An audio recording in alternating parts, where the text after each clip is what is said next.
If you followed me for a while on YouTube, you've probably heard quite a bit of my story, how I had reactive hypoglycemia with my blood sugar jumping high after eating and then diving dangerously low about 3 to 4 hours later.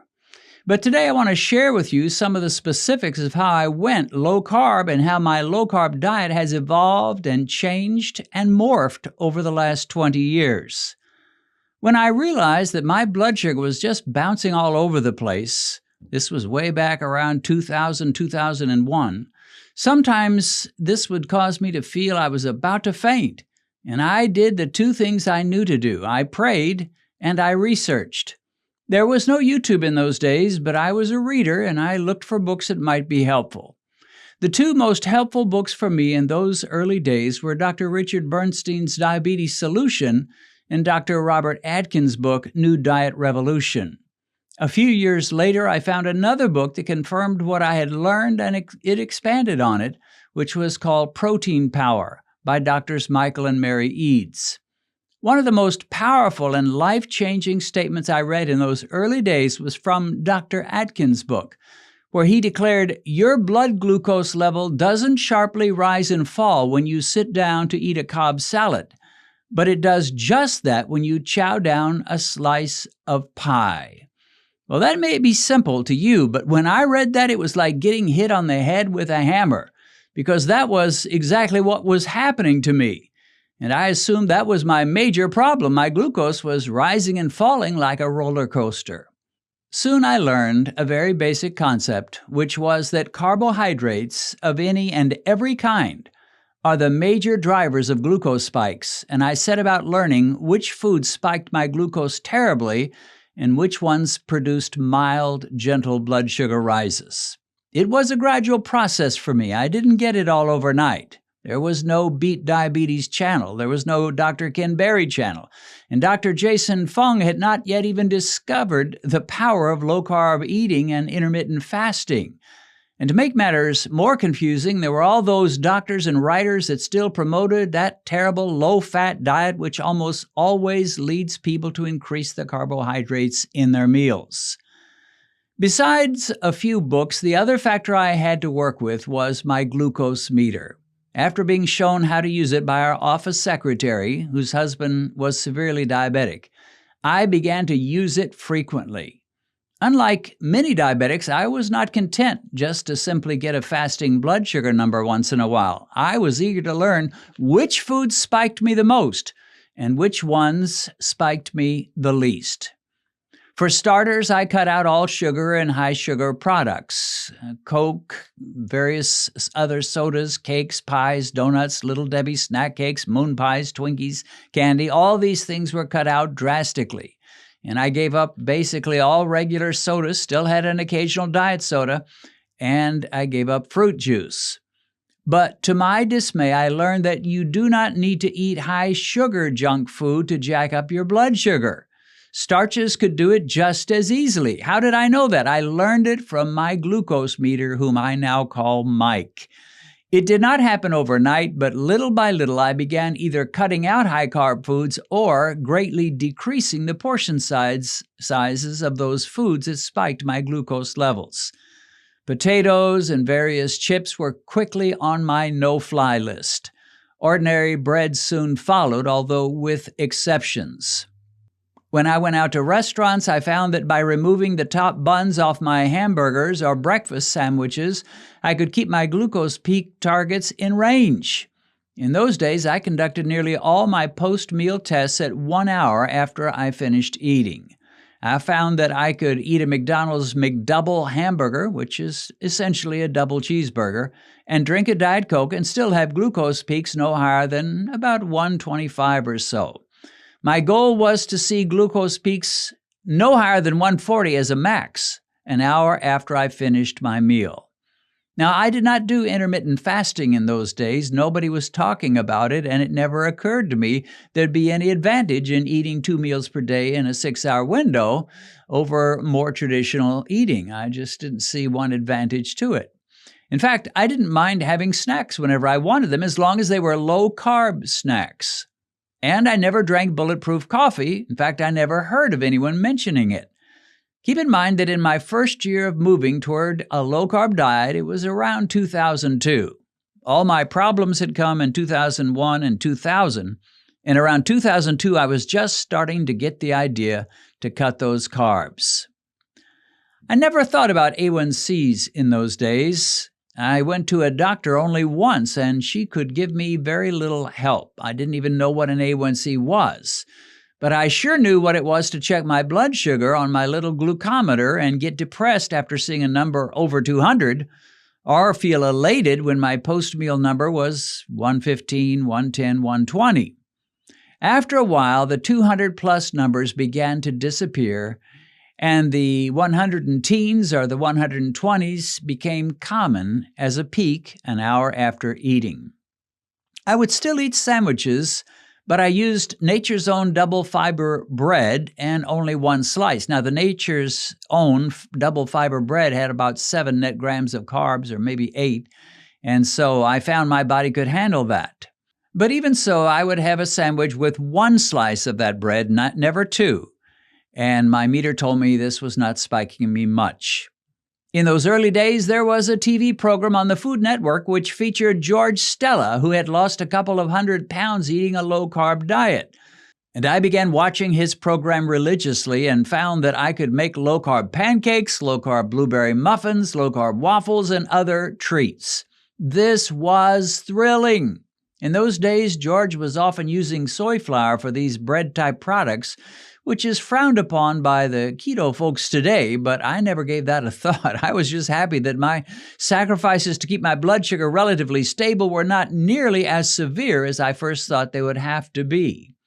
Eating a Saturday morning breakfast of low-carb pancakes was a must, and it was a treat.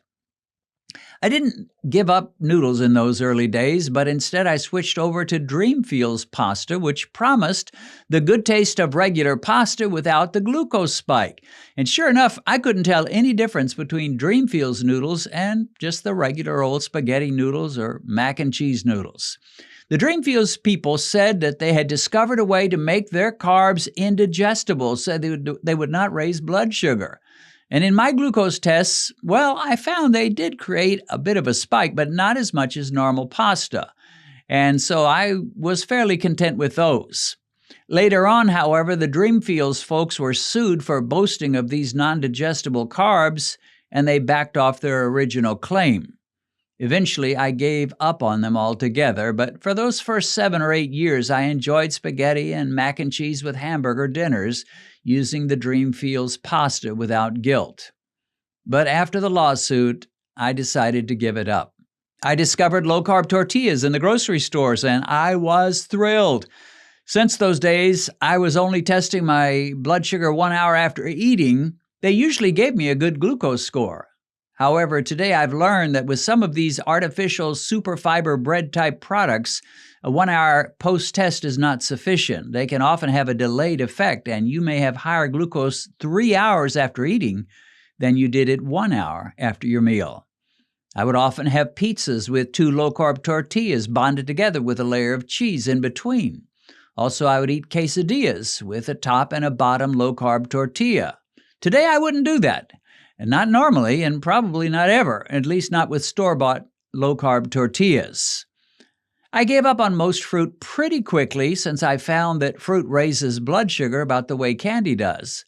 But I also found that I could get away with eating a small apple, especially if it had a liberal coating of peanut butter on it. Sometimes I made this my lunch. Also, I could eat a clementine, which is a small orange, with my breakfast and not get glucose readings past my glucose targets at 1 hour post-meal. However, after a while, I just gave up on even those fruits, knowing that even though they don't really spike my glucose that bad, their fructose goes directly to my liver for processing, and for a diabetic, protecting your liver is like protecting your life. I took no diabetic medicines during this time. In fact, I've never taken any diabetic med in my life. It may not have been the brightest thing to do, but I was determined I was going to beat this thing without meds.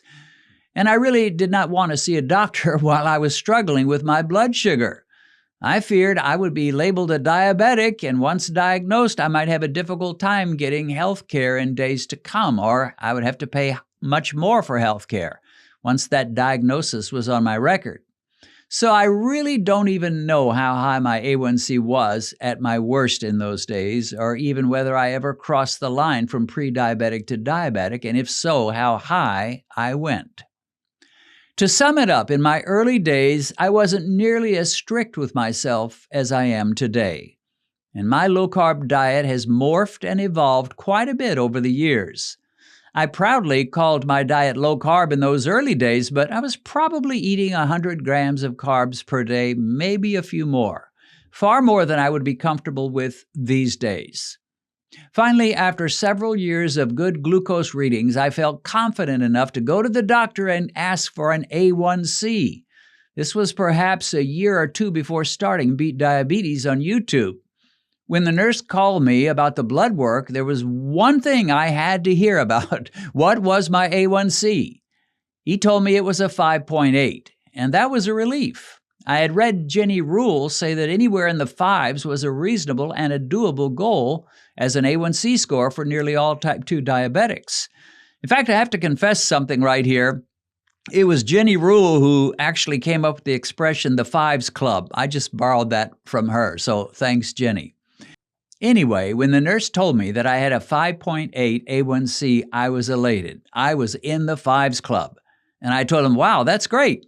But he wasn't as excited as I was, and he poured water on my parade by telling me calmly, well, that is pre-diabetic. But still, I wasn't diabetic, and for that I was grateful. And that's about where I was when I started the Beat Diabetes YouTube channel. I'm kind of ashamed to admit it. In one or two of my early videos, you can hear me saying that I was pre-diabetic. It was only after starting this channel and hearing some of your own amazing testimonies that I came to realize, what am I doing? Some of these folks are looking to me as a mentor, and they're getting better A1Cs than I have. They're putting me to shame. And after that, I started pushing harder on the gas pedal, cutting my carbs still more, dropping nearly all fruit except for berries, avocados, and small amounts of tomatoes. After a while, I began to read about intermittent fasting and time-restricted eating, and I began to make that an important part of my diet. Today, I normally eat between the hours of 1 p.m. and 7 p.m., just 2 meals with no snacks in between, and I eat nothing outside that 1 to 7 window. And then I began to do a 36-hour fast once a week, and my fasting glucose and my A1C came down even more. And so I find myself at nearly 70 years of age, stricter in my diet today than I ever was at any other time of my life. And my last A1C was a 5.0, so I no longer refer to myself as pre-diabetic.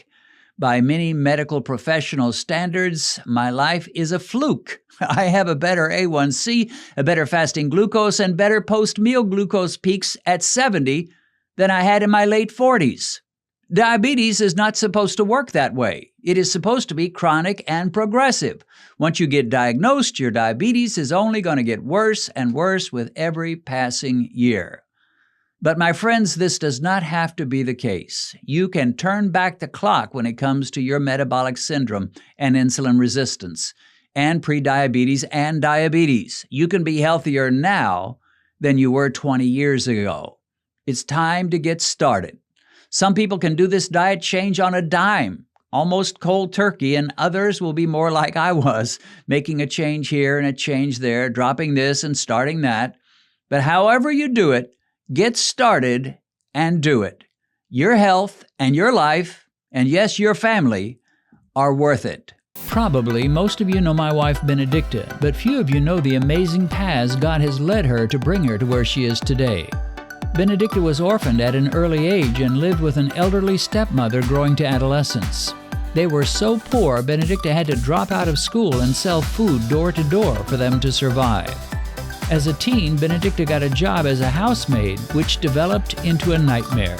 She was required to cook, clean, wash, take care of the children, and she had to get up at 4 a.m. every day just to get her work started. Worse than that, she was frequently beaten. At around 20, she moved to the huge city of Lagos where she started her own little business. Sometimes she prospered, but at other times she nearly starved and went days at a time without eating. At one point, she became so sick she passed out in her room and nearly died.